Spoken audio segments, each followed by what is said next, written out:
Pessoal, tudo bem? A aula de hoje é para quem é apaixonado por cinema e estudante de psicologia. Afinal, quem nunca suspirou pelo Christian Grey de 50 Tons de Cinza, né? Vamos lá?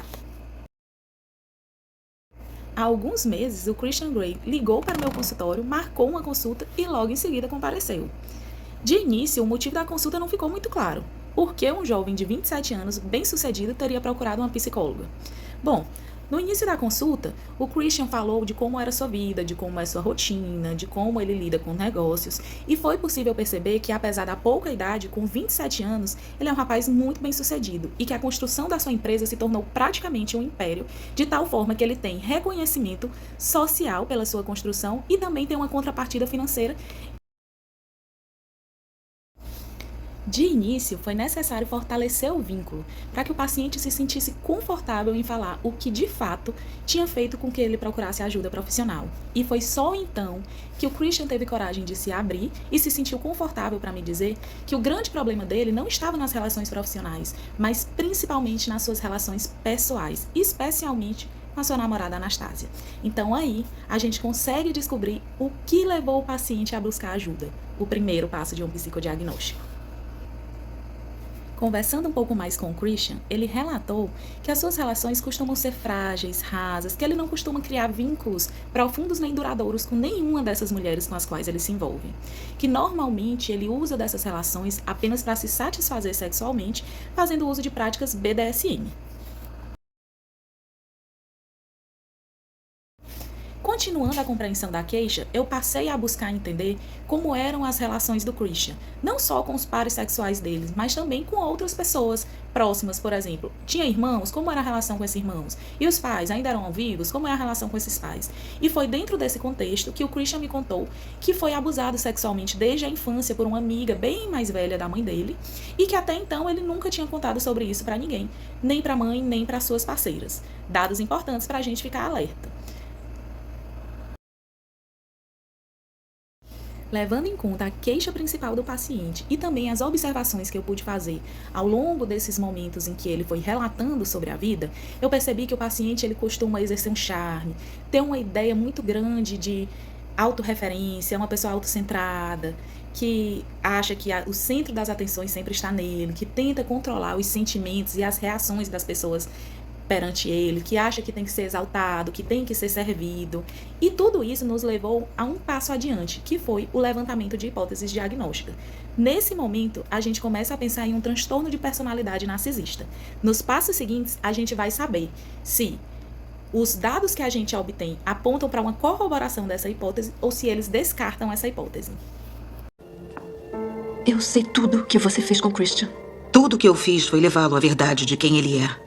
E sem mim, ele estaria na cadeia ou morto. E ele concorda. Eu não tenho que ouvir isso. Você acha que é a primeira mulher que ele espera que salve ele? Ele precisa de uma submissa na vida. E não só no quarto. Não, ele tá mudando. Isso não é...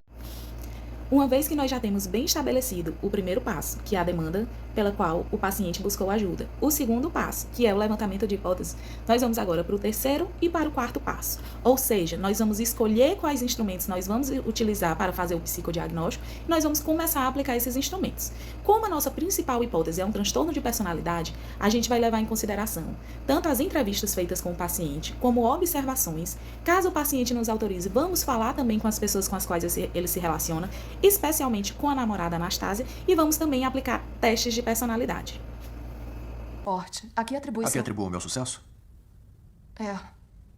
Isso é sério? É. Negócios têm a ver com pessoas. E eu sou muito bom com pessoas. Sei o que as motiva, o que as incentiva, o que as inspira. Talvez só tenha tido sorte. Eu percebi que quanto mais eu trabalho, mais sorte eu pareço ter. A chave para o meu sucesso sempre foi identificar pessoas talentosas e agregar seus esforços. Então é controlador.